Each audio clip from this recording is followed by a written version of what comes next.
남강 이승훈 선생님은 오산학교를 세우시고 많은 민족 지도자를 길러내 어쩌면 대한민국 독립운동의 하나의 씨알이었다. 첫 열매다. 이렇게 생각이 듭니다.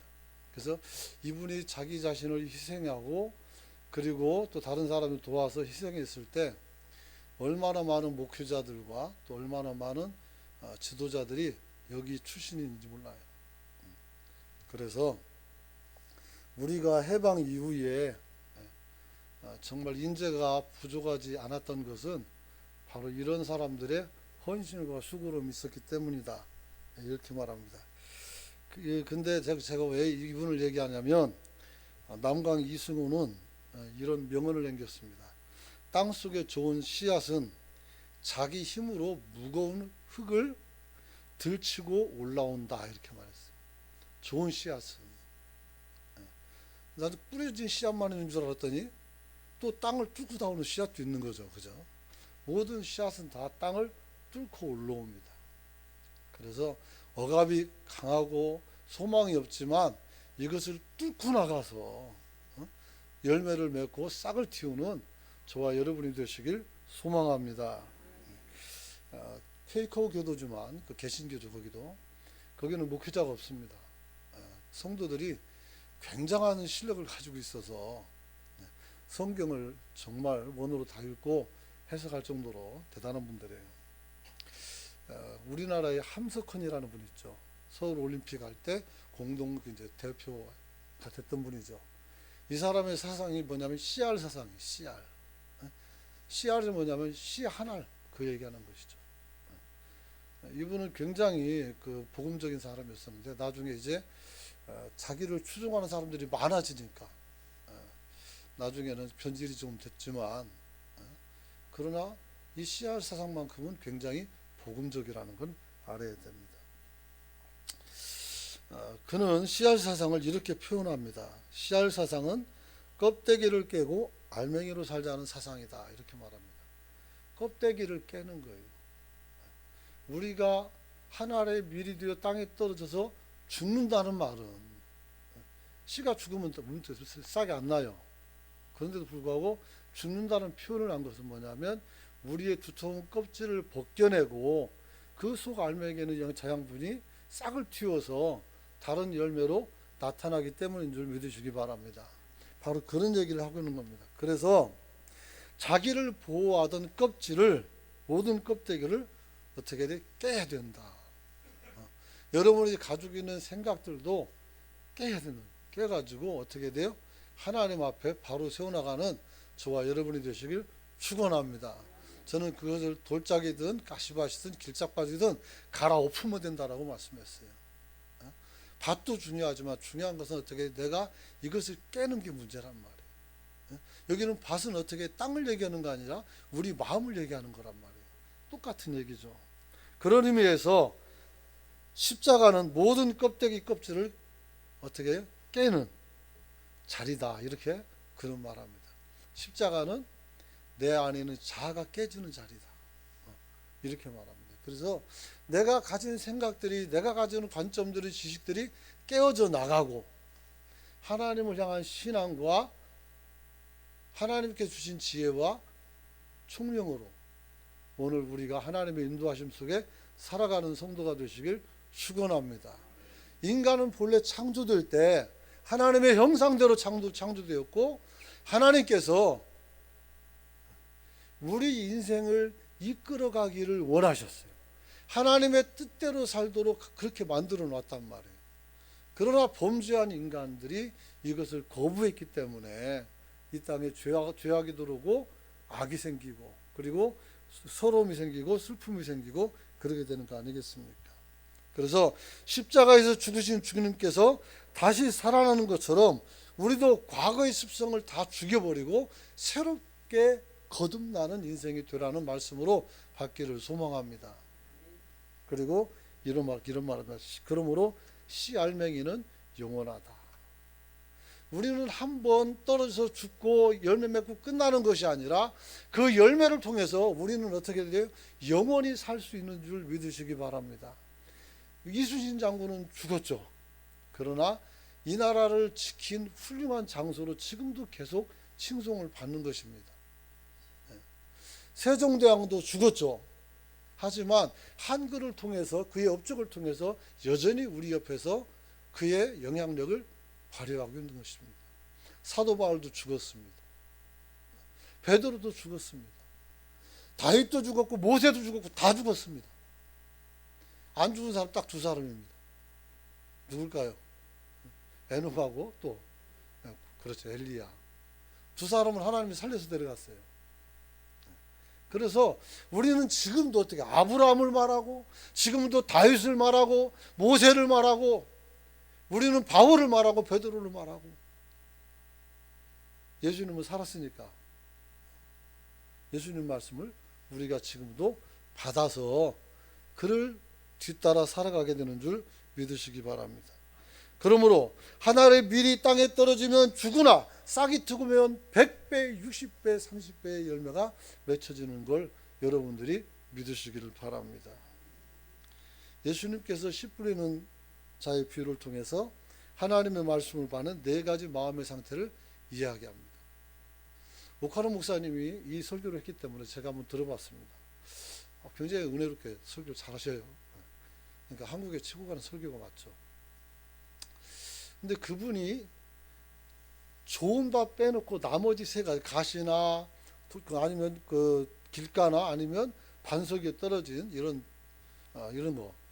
밭은 하나님을 믿긴 믿지만 하나님의 말씀을 어떻게 돼요? 마음속에 담지 못하여 열매를 맺지 못하는 우리들의 마음이다 이렇게 말해요. 그러면서 그것이 우리의 신앙의 가시다 이렇게 말해요. 가시다. 그래서 저는 그동안 여러분들에게도 계속 설교를 또 해야 돼요. 제가 우주관 한다고 했기 때문에 우주관 하는데 저는 그동안 어디에 초점이 맞출 수 있는가 하면 우리가 밭을 개간해서 열매를 맺는 것으로만 끝난다고 생각을 했어요. 근데 그분의 얘기를 좀 깊이 이해해 보니까 그 가시가 되어서 우리가 돌짝 같은 마음, 그 다음에 가시 같은, 그 다음에 길가 같은 마음, 이런 마음들이 우리 스스로를 찔러서 우리 신앙을 그렇게 막기도 하지만 우리가 순수 신앙으로 갈 수 있는 힘이 될 수 있겠다라는 생각을 그분 설교 들으면서 제가 들었단 말이에요. 여러분, 그러므로 주님께서 우리에게 이 네 가지 밭의 형태를 통해서 분명히 말씀드리지만 우리의 마음을 얘기하는 겁니다. 우리가 어떤 마음을 가지고 하나님의 말씀에 반응하느냐가 중요한 것이라고 제가 여러분 지난주에 말씀을 드렸습니다. 근데 중요한 것은 하나님께서 이 중요한 말씀을 직접 선명하게 말씀하지 않고 어떻게 했어요? 비유로 말씀했어요. 비유로. 왜 하나님께서 우리에게 하나님 말씀을 주실 때 직접적으로 줄 수도 있지만 이렇게 비유로 말씀했을까? 천국에 관한 많은 비유들이 전부 다 똑같은 패턴을 따르는데 첫 번째는 천국의 진리를 가르칠 때 듣는 사람들이 잘 알아듣기를 원했기 때문에요. 할렐루야. 그래서 제가 이 말 가지고 시험이 들었어요. 왜 시험 들었냐면 제가 연구하는 건 되게 어려운 거거든요. 그래가지고 아니 하나님 쉽게 가르친 걸 나는 어렵게 가르치면 어떡하나 이런 생각이 들어서 지금 다시 도전하고 있어요. 바꾸려고. 여러분, 아무리 좋은 말씀을 해도 듣는 이가 알아듣지 못하면 그것은 소용이 없는 겁니다. 그러므로 알아듣는 말을 해야 되는 거예요. 이렇게 쉽지 않죠. 또 하나는 은폐의 수단으로서 다시 말해 택함 받지 못한 자들이 알아듣지 못하게 하기 위함입니다. 마가복음 4장 10절부터 12절 한번 띄워주시기 바랍니다. 같이 한번 읽어봅시다. 시작.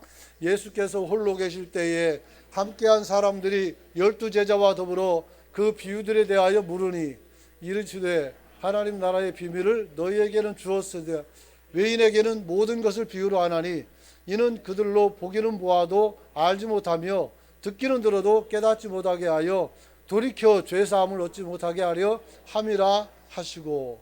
아멘. 여러분, 그렇습니다. 오늘 하나님께서 우리에게 비유로 모든 말씀을 하신 것은 오늘 구원받지 못할 자들로 하여금 깨닫지 못하게 하기 위함이라는 겁니다.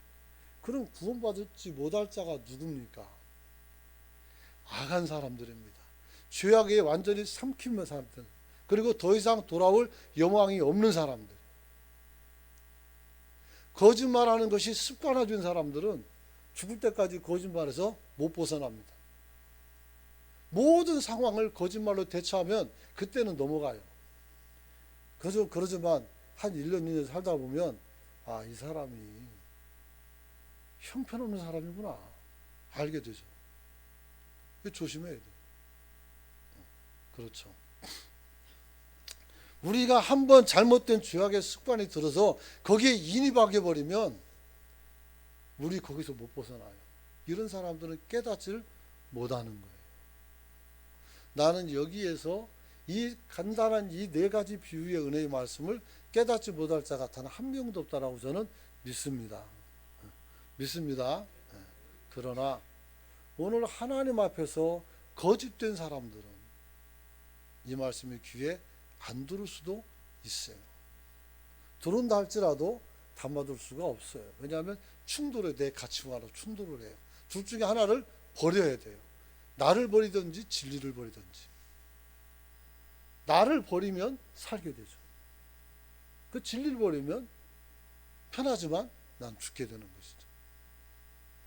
여러분들이 생명의 자리에 설 수 있기를 축원합니다. 세 번째는 진리를 구체화하기 위함입니다. 예수님의 비유는 항상 말씀을 형상화시켜서 그림처럼 어떤 영상처럼 우리에게 설명을 해 주십니다. 오늘도 농부가 씨를 뿌리는데 그 씨앗이 좋은 밭에 떨어지기도 하고 길가에 떨어지기도 하고 가시덤불에 떨어지기도 하고 그리고 어떻게 해야 돼? 돌짝밭에도 떨어지는 거예요. 우린 누구나 다 농부가 씨를 뿌리는 것을 상상할 수가 있어요. 누구나 다 알아들을 수 있는 말씀이에요. 그러나 이 말씀이 심오해서 하나님이 어떻게 다시 재해석을 해놓았단 말이에요. 여러분, 그래서 저는 여러분들에게 지난번에 무엇을 권고했는가 하면 오늘 하나님이 나를 이곳에 떨어뜨려 놓았다면 이유가 있을 것이다. 중요한 것은 내가 떨어진 곳이 좋은 곳이다 아닌 곳이다 따지지 말고 여기서 여러분들이 열매를 맺느냐 안 맺느냐가 중요한 것이라고 말씀을 드렸어요. 오늘 우리 은광교회가 좋은 교회지만 또 여러분들이 여기서 주님 앞에 좋은 열매를 맺어야 될 줄 믿으시기 바랍니다.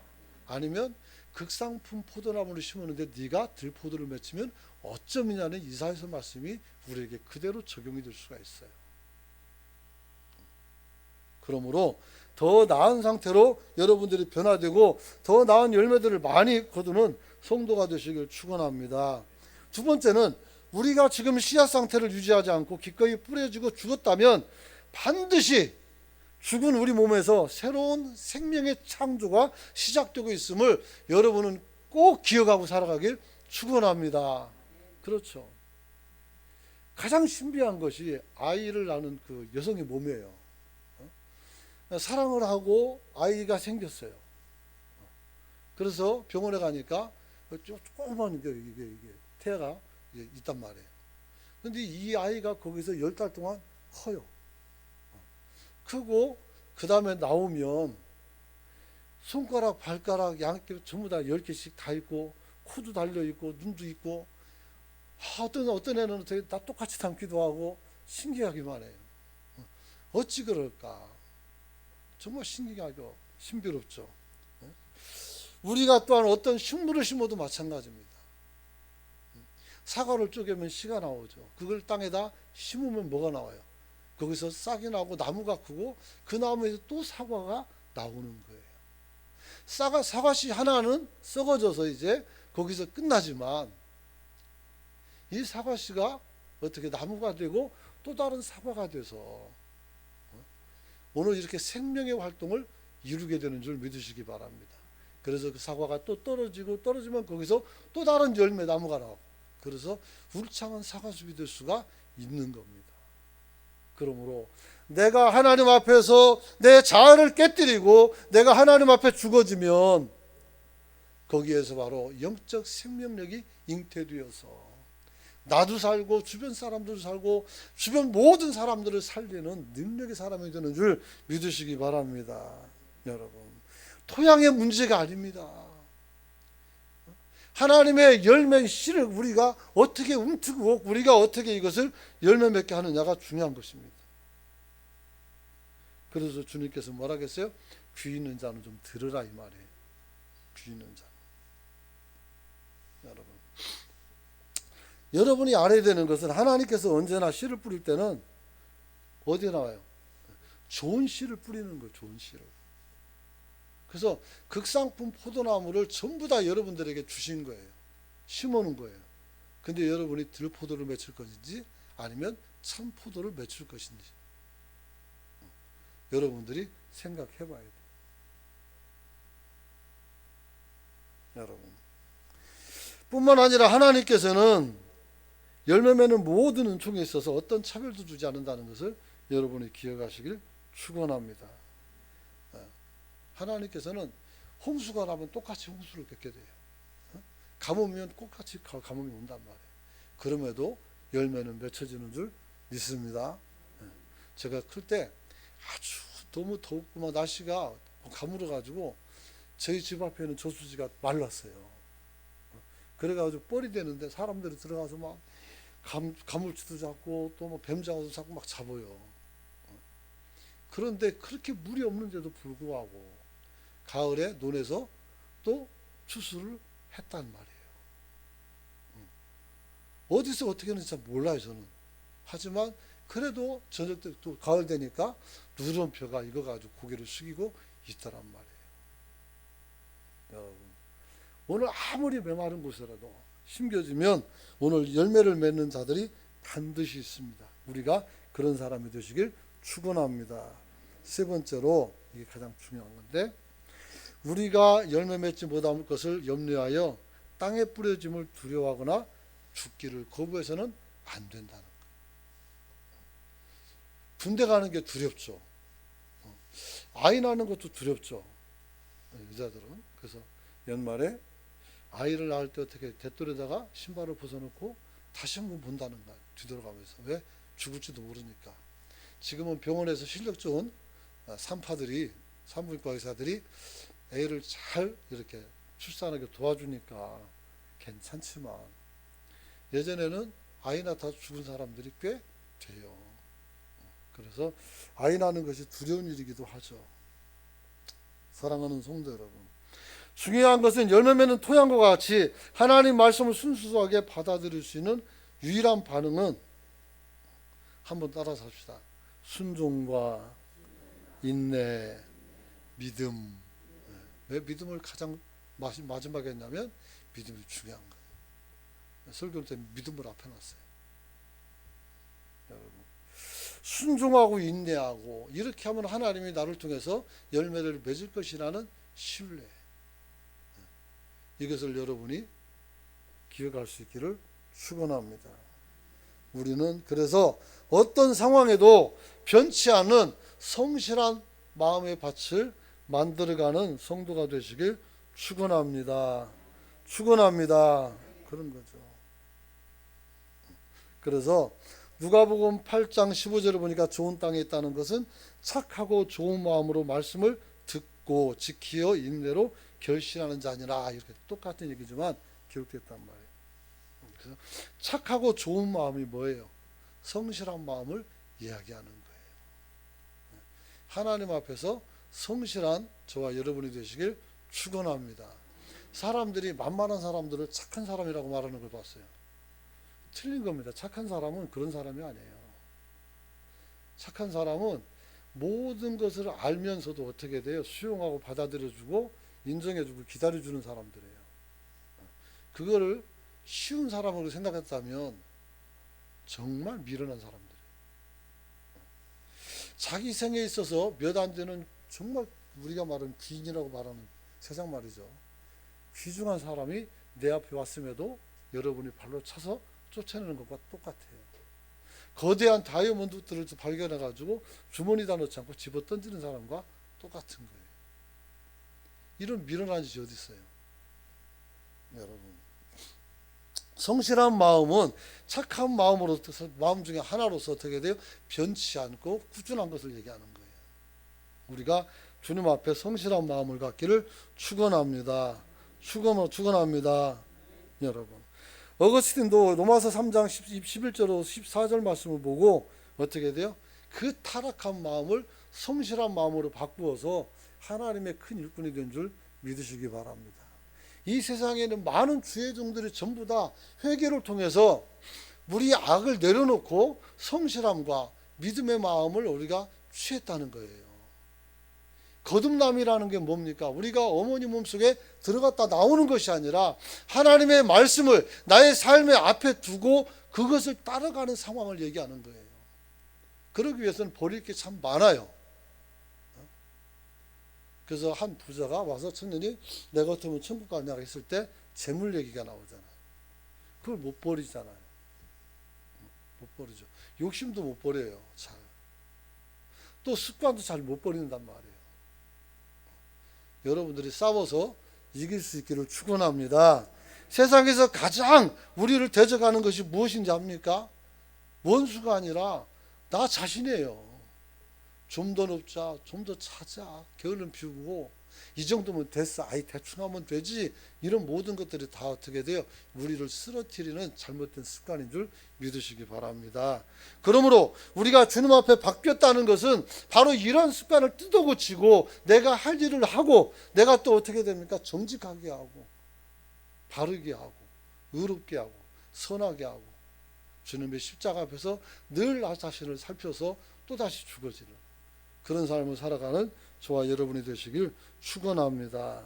그래서 성실한 마음이란 길과 같은 상황과 돌밭 같은 상황 그리고 가시밭 같은 상황에서도 흔들리지 않는 마음이라 이렇게 말씀할 수 있는 겁니다. 그래서 우리가 주님 앞에서 성실한 마음밭을 만들어 가시길 축원합니다. 두 번째는 순종하는 마음의 밭을 만들어 갈 수 있기를 원합니다. 한번 따라서 합시다. 순종. 오늘 사무엘이 오지 않아서 전쟁은 나서 큰일 났는데 어떻게 돼요? 자기가 하나님께 묻죠. 예배를 통해서. 근데 그게 잘못됐어요. 그래서 사무엘이 와서 사울에게 뭐라고 충고합니까? 제사보다 순종이 뭐요? 낫다 했어요. 하나님께 순종하는 게 중요하지. 그잖아요. 하나님께 순종하지 않은 제사가 무슨 의미가 있어요? 예배에 관한 찬양도 있죠. 그때 들어보니까 예배가 되겠네. 도대체 예배가 어떻게 예배가 됩니까? 여러분들이 예배를 통해서 받은 말씀을 가지고 살아갈 때 예배가 되는 거죠. 그냥 우리가 찬양 뜨겁게 하고 막 기도 세게 하고 그리고 우리 마음이 충만해가지고 오늘 은혜 받았어 그러면 끝나는 게 아니라는 거죠. 은혜 받은 만큼 살기 위해서는 피나는 노력들이 필요하단 말이에요. 거기서 행복이 있고 거기서 즐거움이 있고 거기에서 뭐가 있어요? 삶에 희락이 있는 거예요.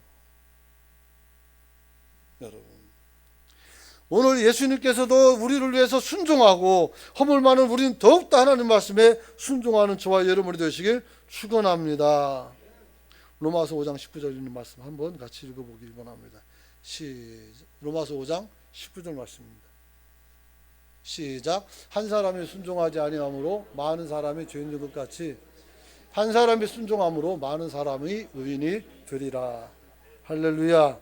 이 한 사람이 순종하지 않은 사람이 누구요? 아담이요. 한 사람이 순종한 사람 누구요? 예수입니다.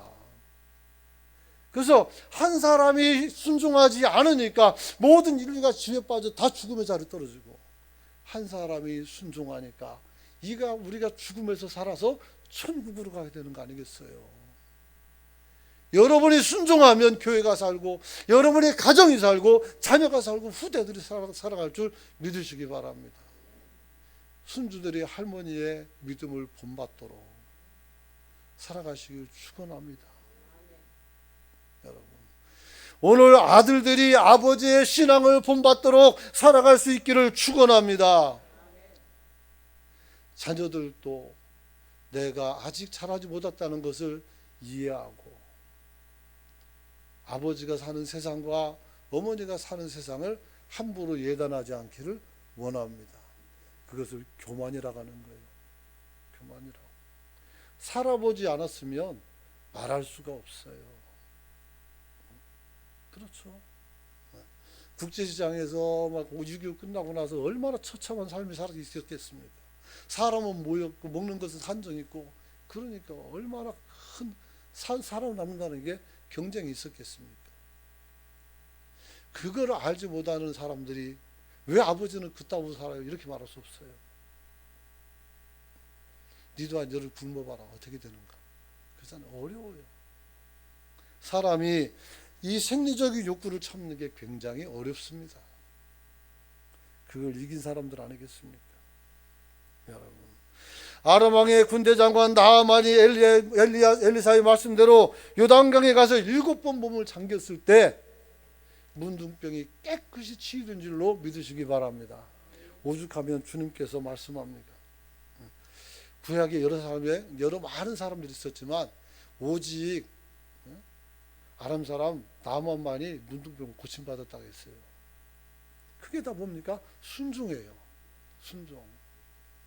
여러분, 오늘 여러분들이 순종하는 마음을 가지고 하나님 앞에 수고하면, 여러분들이 말씀을 잘 들으면 여러분들 안에서 심겨진 말씀이 100배, 60배, 30배가 되어서 누구도 감당치 못할 거대한 인물이 되는 줄로 믿으시기 바랍니다. 그런 거예요. 저희 동기들이 똑같이 신학교로 졸업합니다. 그리고 설교 현장으로 달려갑니다.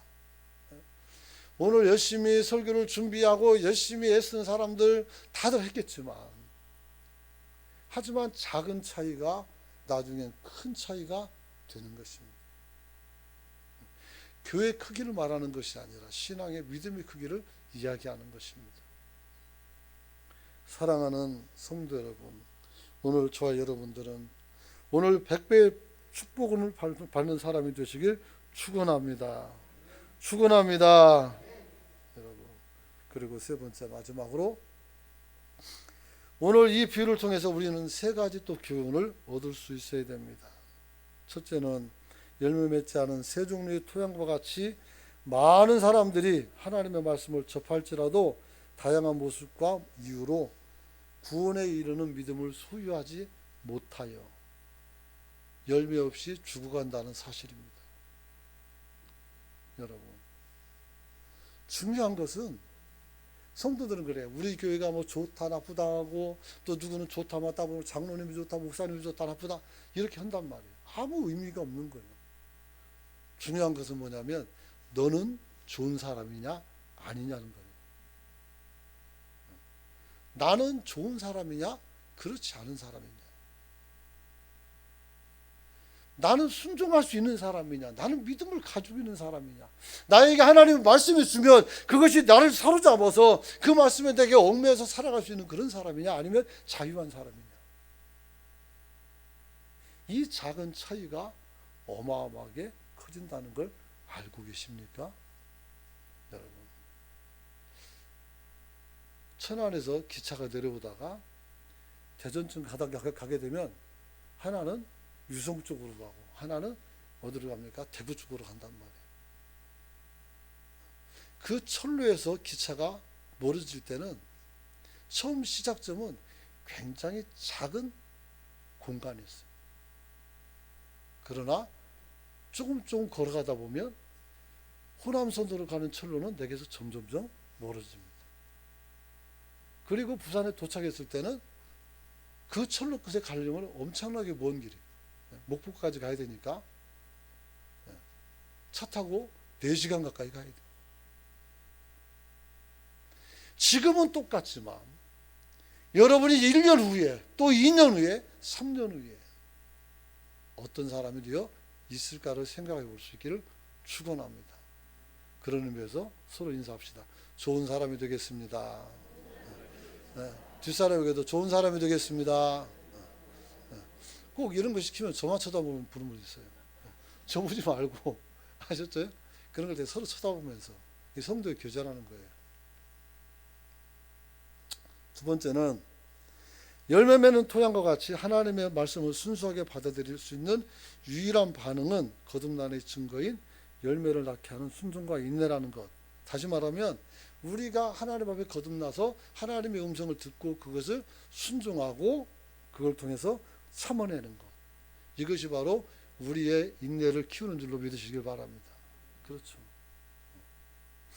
올 봄에 옥상에 밭이 조그만 게 있는데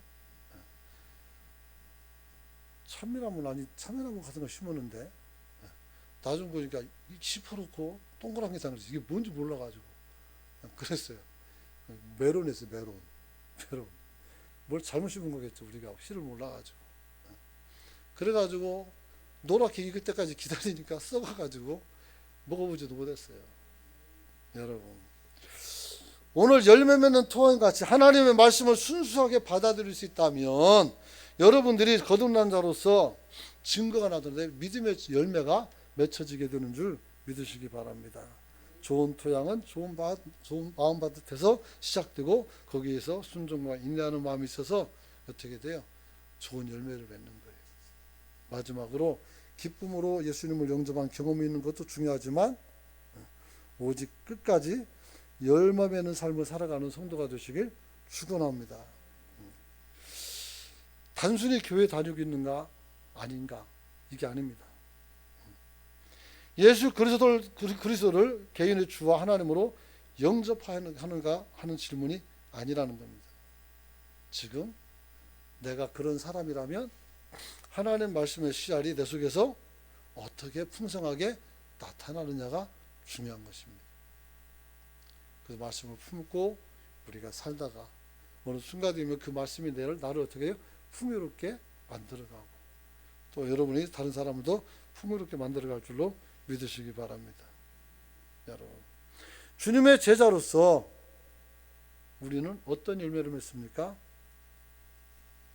생명의 열매인 전도의 열매와 인격의 열매인 성령의 열매를 맺게 되는 줄 믿으시기 바랍니다. 그래서 우리는 신앙 생활이라고 해요.